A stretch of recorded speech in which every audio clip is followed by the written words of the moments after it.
Hi, welcome to Science Matters. I'm Lawrence Krauss. In this episode of Science Matters, I want to begin by talking about something that relates in a way to something I talked about in the last episode. It had to do with meteorites. You may remember last time I talked about re-looking at a meteorite, in this case the Murchison meteorite from Australia, and finding what people thought was, what we think, maybe the oldest objects ever measured here on Earth. Something similar has been done, but with a different meteorite. This, by the way, is a Leonid meteor shower, but meteors are hitting the Earth all the time, and there are a few other well-known meteorites. The Ienda meteorite from Antarctica, and also a meteorite called ACFR 086, which landed in Algeria in 1990. And those have been studied, and in fact, in those meteorites, one of the exciting things that's happened that I've talked about before is the fact that we've seen actually not just the basis of amino acids, but amino acids. We've discovered in meteorites organic materials, amino acids, uh, ribose, which is another organic material relevant ultimately for deoxyribonucleic acid (DNA), um, and cyanide. So the early precursors of life, at least in early organic materials, have been discovered on these meteorites by looking at them. But a new technique, which has looked at the ACFR meteorite, ACFR 086, using really high resolution spectroscopy, and looking at the same meteorite, has discovered glycine, which is an amino acid which was seen on that meteorite before, but now with a much higher resolution. But more interestingly, it was just reported that not only did they discover glycine, but they discovered glycine in a larger molecule, glycine mixed up with what are called hydroxyl groups and iron and lithium, to look like they formed basically a molecule of molecular mass 2320. That's basically like having 2,320 protons in that system. A large molecule which they've identified basically has the properties of a protein. And if that's the case, this would be the very first time that a protein was discovered on a meteorite. But what makes it more interesting than that is the fact that it must be of extraterrestrial origin. Why? Because they looked at, there's lots of hydrogen in these molecules, but they looked at the ratio of deuterium, which is a heavy isotope of hydrogen, deuterium to hydrogen in this molecule versus the deuterium to hydrogen ratio here on Earth, and it's different. It's different. It's characteristic of the deuterium to hydrogen ratio that's measured in comets going around the solar system, which we know is a different ratio than here on Earth, than water here on Earth. So this appears to be the very first extraterrestrial protein. And proteins are truly the ultimate building blocks of life. Proteins guide the creation of all structures, of all biological structures, generation of energy, everything. And so with this discovery, if still has to be confirmed because it looks like a new kind of protein. They gave it a new name because of iron. It has a hemo in it. I think it's called hemothin or something like that. But if it's confirmed, it'll be an extraterrestrial protein that tells us that in interstellar space and at the formation of the solar system, which is when this comet was basically created almost 4 billion years ago, that organic materials were generated in space as that comet went around. And that means that perhaps life didn't have to go very far to create complicated organic molecules and ultimate living systems here on Earth. There was a theory called panspermia, which has been around for a long time, that maybe actually the whole building blocks of life came from outer space in one form or another. This doesn't suggest that, but it suggests that yet one other step that goes from going from organic chemistry to biology may have been bridged. It may have been one step easier to create life on Earth, and that's very exciting. A new discovery related to meteorites. And it's kind of interesting because this meteorite has been around for a long time in a museum, and it's just that we have new tools that can study these systems and measure them much more precisely. Now, speaking of more precisely, the next topic I want to talk about, I always try in each episode to have one topic that is a little more complex than you'll ever hear discussed on television, but relevant to our understanding of the universe. And the next topic I want to talk about is related to that, and a very precise measurement that's been done in, a terrestrial laboratory related to the neutron. Again, I've talked about very precise neutron measurements in another context, but this context has to do with the universe. Here, of course, is one of my favorite views of the universe. You've seen it before. It's the Hubble Deep Field picture, and every object in this, except for that object in the lower right-hand corner, is a galaxy, not a star. And we look out at the universe, we see lots of galaxies, and what we see when we look at that is lots of matter. We don't see any galaxies made of antimatter. And it leads to the question that physicists ask, which is, why do we live in a universe full of matter? It appears, in fact, the universe really is full of matter. Matter is the dominant stuff in the universe, at least visibly. And of course, there are other kinds of matter, dark matter, as well as visible matter. But the point is that matter really isn't as significant as you might think. When we look at the universe now, we're looking at galaxies. But of course, at earlier times, the universe was very different. And here's one very famous sort of time projection picture from the Big Bang going to the present time, 13.7 billion years later, with various time periods in it. And the early time periods on the left-hand side of that image are really early in history of the universe, a millionth of a billionth of a billionth of a billionth of a second after the Big Bang. But on the right-hand side, you see the universe is made up of galaxies and light. Those waves are light waves and a few other particles. So that's the universe we live in. But if you go to very early times when the universe was very hot and dense, there weren't any galaxies, there weren't any atoms. There were just elementary particles in a hot, dense soup. But the temperatures were so high, the energies were so high, that radiation could basically collide with matter and produce new particles. Now, in such a hot system, if the energy available in radiation is greater than the rest mass of particles, then particles can be created from the radiation.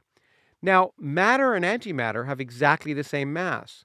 And therefore, when radiation collides with particles and produces new particles, if there's enough energy, it's going to produce as many antiparticles as it produces particles. So in the early universe, you'd expect an equal number of particles and antiparticles, a hot, dense soup of radiation with equal density of particles and antiparticles. But that's problematic, because if there's an equal number of particles and antiparticles, you've got a problem. Because as we all know, when particles meet antiparticles, they annihilate.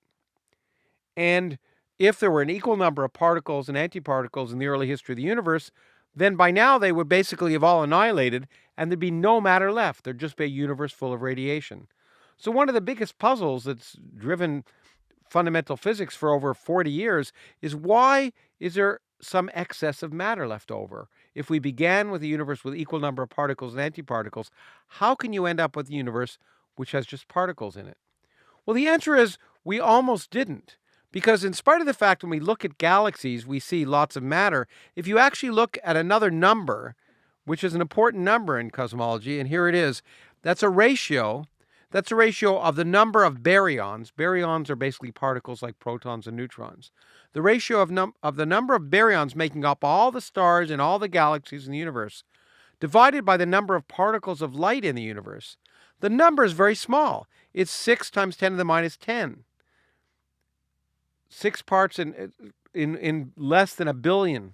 So basically, there's almost 10 billion photons for every regular particle of matter. And that means that this excess of matter and over antimatter was in fact very, very small. If matter annihilated with antimatter, most of the time that would happen, and only 1 part in 10 billion, for every 10 billion protons and every 10 billion antiprotons, if you wish, one of them survived. There was an excess of 1 part in 10 to the 10th. The rest of them annihilated. So the question is, how can you make an excess of 1 part in 10 to the 10th? It seems like a very small quantity, but it turns out it's quite challenging. Going back to this image we have earlier, we think it's quite plausible that it was created in the first millionth of a billionth of a billionth of a billionth of a second of the Big Bang, when there was all sorts of exotic elementary particles available that could do exotic things.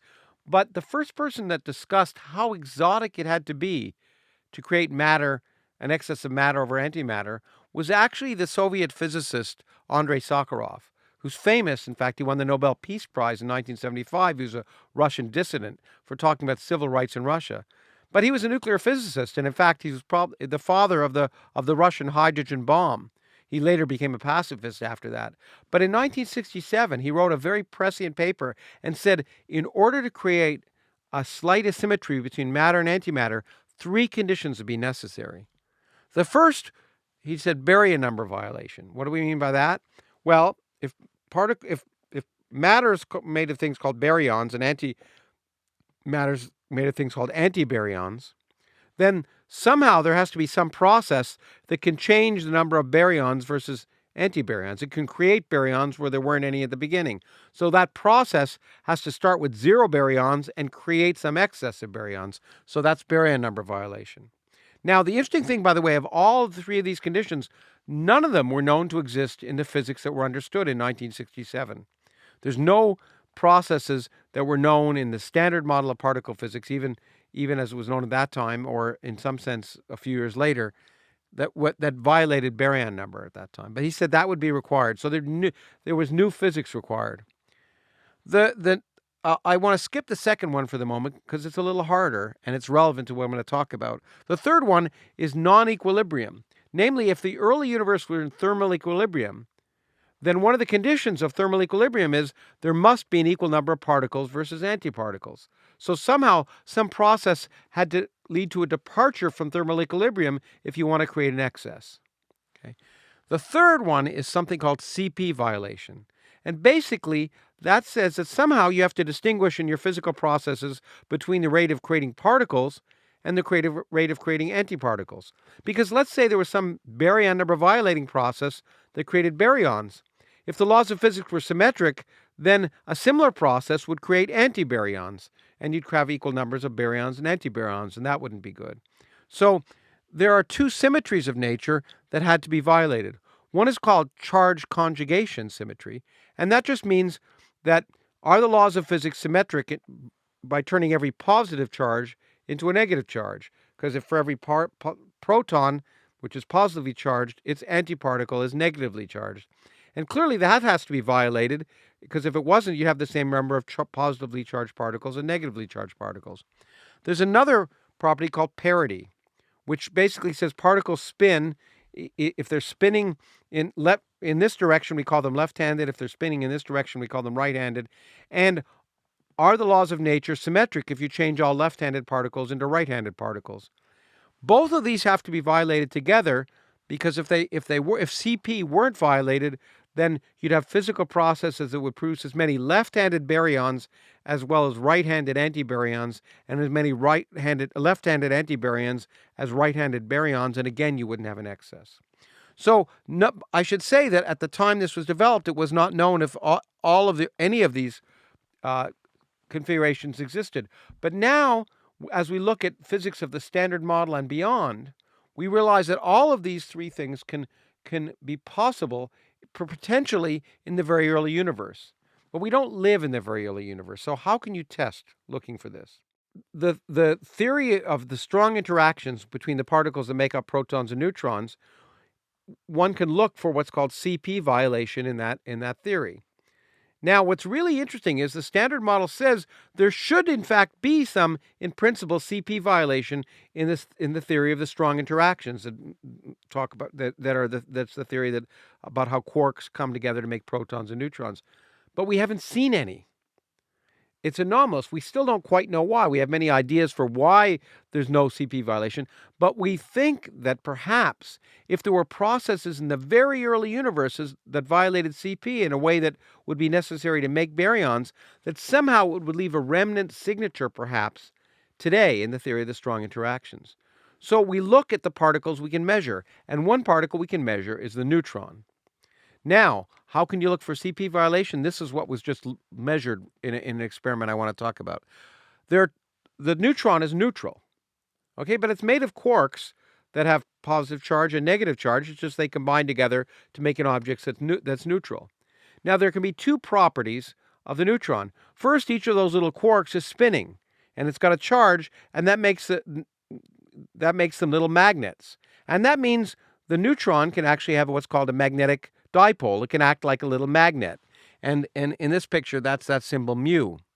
But since the neutron is made up of positive and negative charged objects, if the positive parts of it are on one side and the negative parts on the other side, it creates what's called an electric dipole.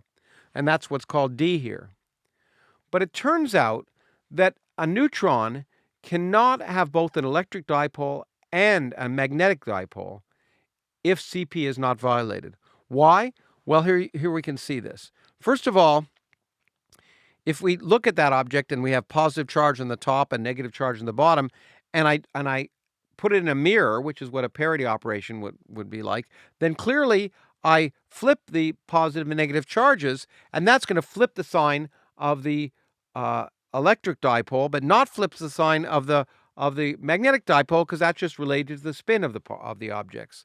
And so you'd start with a system in which those two were pointing in the same direction, and end up with a configuration which they're pointing in opposite directions. So the system would not be symmetric under parity. Now, the last bit of complexity.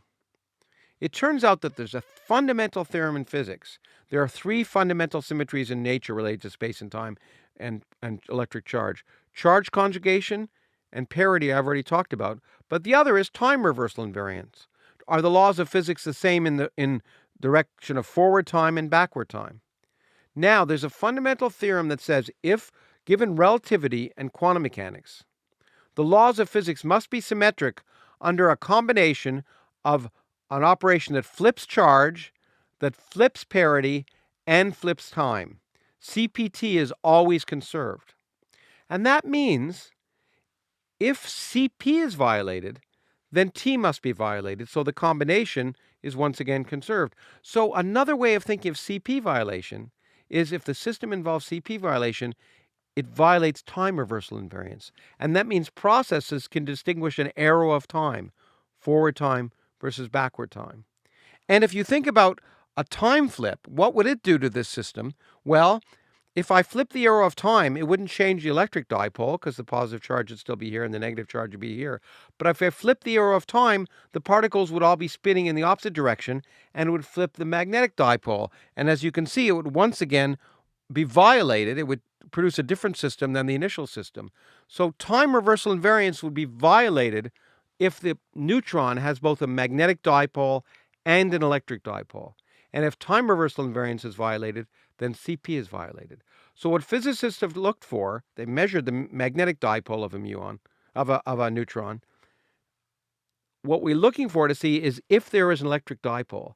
If there's an electric dipole, then it means CP is violated at some level. And we've been looking and looking and looking and haven't found it. And a new experiment has looked at the neutron with a level of accuracy that was unprecedented.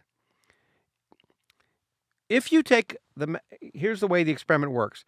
The neutron is like a little magnet, and if I put it in a magnetic field, the magnet will precess around. And it'll precess around at a very characteristic frequency, which can be measured precisely to high accuracy by exciting it with microwave photons. So you can measure that frequency with very high accuracy to maybe 13 decimal places. Now, if the neutron has an electric dipole as well as a magnetic dipole, if I put that system in an electric field, it's going to change the rate at which that precesses by an amount you should be able to measure. And so the idea is very simple. Have a neutron, measure its precession frequency in a magnetic field, add an electric field, and see if the precession frequency changes. Well, it's easier said than done. First of all, you have to have neutrons which decay after 10 minutes, and so you have to build what's called a neutron bottle that keeps the neutrons around for a long time. And then you have to put a magnetic field that's extremely uniform.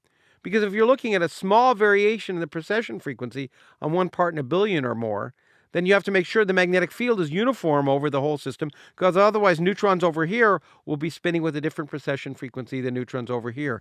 This is a system that was just developed, and it's a system in which you keep the neutrons in what's called a neutron bottle with high magnetic fields, and these little circular cones are measuring the magnetic field with very high precision, better than has ever been able to be done before.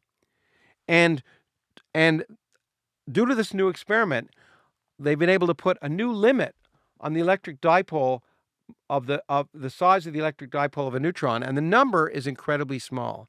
It's 1.8 times 10 to the minus 26 centimeters. What does that mean? It says if I have two electric charges, the same size as electric charge as an electron, they can't be separated by more than an amount of 10 to the minus 26 centimeters inside the neutron, or they'd create an electric dipole moment that's too large. Now, the neutron itself is 10 to the minus 13 centimeters in size.